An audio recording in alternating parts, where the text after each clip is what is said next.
What's going on, y'all? Today we got Scottie Pippen gets destroyed for awful Michael Jordan take. I heard briefly what he said. I ain't see the clip and then I heard from other people what he said. Just we quoting him, I guess you could say, or quoting him. Yeah, man, I heard he said he was an awful player before he came, as well as an awful teammate. You know, and that's just not true, my brothers. You know what I'm saying? Like, he maybe teammate. I'll give you teammate. Maybe he was a horrible teammate. You know what I'm saying? Maybe you taught him how to be a better teammate. Maybe, you know what I'm saying? But a horrible player is false. It's cap. You know what I'm saying? We don't get into it, though. Michael Jordan and Scottie Pippen are widely regarded as the greatest duo in NBA history, winning 6 championships, three-peating twice, and winning 72 games in 1996. And for the majority of the 90s, 2000s, even the 2010s, I would say both these guys publicly had a good relationship and a good rapport. Yeah.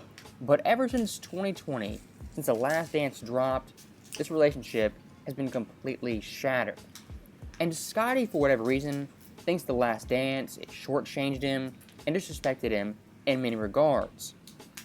And look, I've watched the documentary numerous times, beginning, middle, and end. And I can't find where Scottie gets so offended by Jordan. As MJ numerous times, all throughout the documentary made it clear Pippen was very important to him, his career, and especially those Bulls teams, highlighting his defense, saying he was the best teammate he ever had, and most importantly, saying when you say Jordan's name, right after it, you should say Scottie Pippen.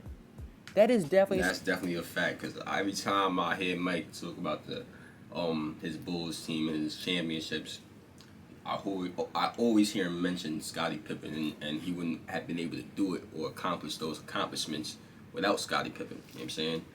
But Scottie is like, ever since The Last Dance, bro, right? It's the opposite. Bro just been in his feelings.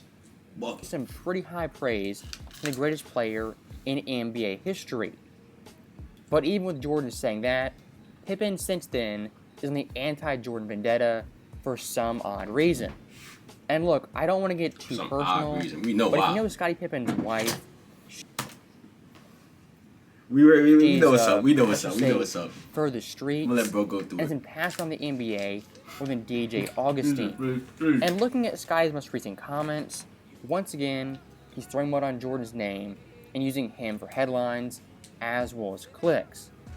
LeBron will be the greatest statistical guy to ever play the game of basketball. And there's no comparison to him. None. So, does that make him the greatest player to ever play the game?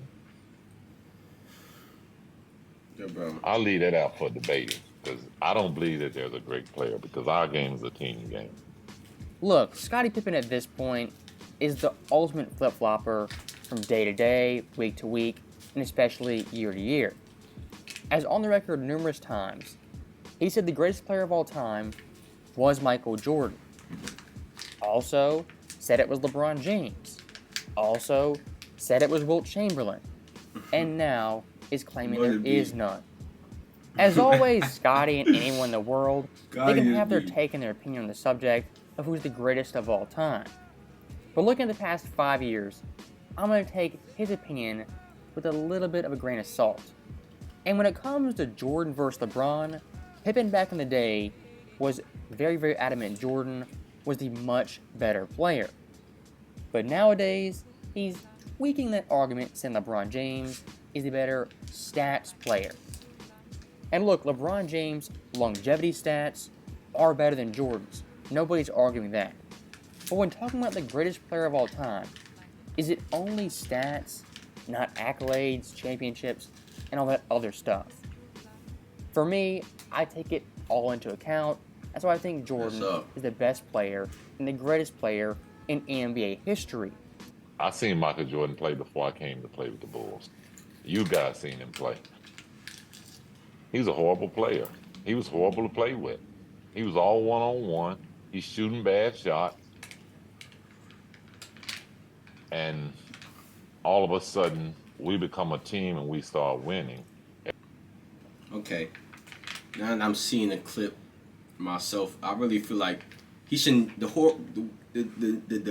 word horrible and Michael Jordan shouldn't be in the same sentence. First of all, but I will give him some leeway because it wasn't like he was really saying he was like a bad basketball player. He was just saying he didn't know how to play as a team. It was you know what I'm saying, it's all 1-on-1. He didn't want to pass. That's basically what he was saying, really. But still, like, you shouldn't even put those Michael Jordan and Horrible in the same sentence, gang. It don't make Everybody sense. forgot If you talk who about he basketball, was. it don't make sense. So, look, as I said before, Scottie Pippen, as of late, he's been on a marketing tour, marketing books, as well as tequila. And for this clip, for the sake of Scottie Pippen, I'm going to assume he's under the influence and doesn't understand what he's saying. As calling Michael Jeffrey Jordan a horrible player is the coldest take in NBA history. And if you want to say Jordan, he was selfish, a bad teammate, even then, I have a hard time buying that. As even in college at UNC, he played in a team system that was built to win championships. Now when he got to the NBA, his teammates, they weren't nearly as good. And unfortunately for him, in his first 3 years, he played with cokeheads and drunks on his team. And Pippen quite literally says Michael Jordan, he was a bad player taking bad shots. Let me just show you guys for 1 second. Rookie Michael Jordan, as a rookie, fresh off the boat into the NBA. This year, arguably, is better than some players' prime. He averaged 28.2 points, 6.5 boards, 5.9 assists, on 51.5% shooting, with 2.4 steals. For his Bulls team, he did everything, leading them in scoring, rebounding, assists, steals, and was second in blocks as a rookie. And his Bulls team went from 27 wins, the second worst record in the NBA, to a playoff team that won 38. Michael Jordan, as a rookie, was not a horrible player or a bad shooter. And even going one step further, look at Jordan in 1987. That year, historically, was one of the best seasons in NBA history, as Mike averaged an astounding 37.1 points per game, the highest of the modern era, and the most since Wilt Chamberlain. He had 30 40-point games, 6 50-point games, and 2 60-point games. And looking at his overall team, once again, the Bulls management at this point weren't doing a great job, as Oakley and Paxton were his two best teammates and only teammates in double figures. And one thing Scottie himself has echoed is that MJ before him, he was nothing and didn't start winning till he arrived. And that is a very common argument from LeBron fans, anti-Jordan fans, even Pippen. That argument, though, has been debunked so many times. As looking at Jordan, in his first year with Scottie, in 1988, he was entering his first year in his absolute prime, averaging 35 points, 5.9 assists, 5.5 boards, 3.2 steals, and 1.6 blocks. You could argue Jordan this year, in 1988, had the best season in NBA history, winning MVP, All-Star Game MVP, the dunk contest, he was first team All-NBA, first team All-Defense, the scoring leader, steals leader, defensive player of the year, played all 82 games, and the most minutes averaged in the entire league. The Bulls making the playoffs, improving so drastically, that was a hell of a season, man. Was that due to Jordan having the greatest year of all time, or Scottie Pippen, who was a rookie? Even worse than that, Pippen on the Bulls roster wasn't their second best player, third best player, fourth best player, or fifth best player, as Pippen that year ranked 8th in minutes per game on his own team and 7th in scoring at 7.9 points. And even looking at the NBA playoffs, Michael Jordan and Scottie, in their first game together, Jordan had 50 points playing 44 minutes, to Pippen, who scored 0 points, only playing 19 minutes. And Jordan for that series averaged an astounding 45.2 points per game, the highest ever in a single series. So once again, I'll ask, young Jordan was in 1988, who was the main reason the Bulls got over the hump and started winning in the playoffs?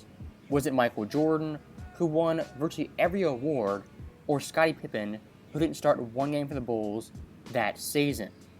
And if you think 1 year is a small sample size, it's unfair, look at 1989. Pippen at that point still wasn't an all-star or a great player by any standards, and Jordan for the most part carried role players to the Eastern Conference Finals. And this run alone proves Jordan, minus cokeheads and drunks, could carry a team deep in the playoffs. As versus Cleveland, he averaged 38.9 points, scored 44, 50, and 44 over the last 3 games, and the game winner over Elo. Versus the Knicks, for the second seed, he averaged 35.7 points, scored 40 points, 47, 38, and 40 over the final 4 games. And versus Detroit, averaged 30 points per game, with Craig Hodges being his best teammate. I want to be very, very clear in saying this. Pippen in his prime was one of the best players in NBA history. But his first 2, 3, even 4 years, he wasn't prime Pippen in the Pippen you remember. And saying Jordan pre-Scottie didn't win anything First time I heard that too, man. half-truths that is true at face value. When you add context, it's much more nuanced and not black and white.